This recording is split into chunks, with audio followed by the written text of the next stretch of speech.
Hello and welcome back. I'm here today to clean up my community garden raised bed. After removing the trailers and the tomato cages, I tried to use the hoe to remove the weeds.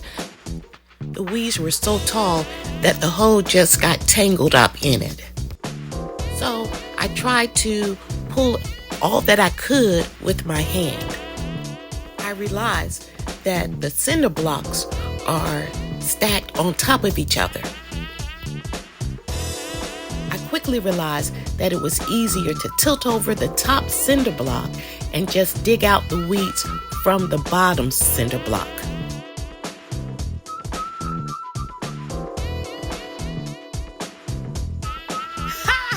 Watch me run from the bugs. Well, the bugs have to be there. If the soil is too toxic for the bugs to live in it, then it's too toxic for you to grow food in it. Here's a leafy green that is still growing in the hole of the cinder block. It has nice, healthy roots. I think I'll put it aside and decide what to do with it later. There are also strawberry plants growing in the holes of the cinder blocks. I'm sure I'm going to keep those. I look forward to growing those and having a harvest of strawberries. The red ants have made a home underneath the strawberry plants, and their bites sting. At this point, I'm too close to being finished, so I pressed on.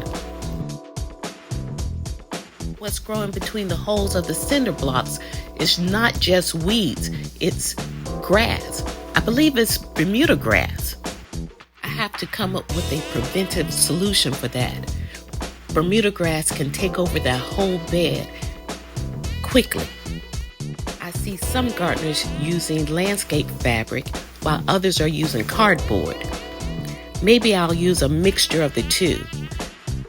Maybe I'll use landscape fabric between the stacks of cinder blocks and the cardboard in the bed. I want that cardboard to break down after a while. Whatever I do, I want a bed well maintained, like the bed maintained by the after-school program. The after-school program already has plantings in their raised bed, including a lush green kale plant. Well, I'm going to keep the plants, so I'll put those back into the bed. I'll decide what to do with them after I have created my gardening plan. The gardening plan will determine my soil composition. Join me next time for the soil preparation. Thank you for watching.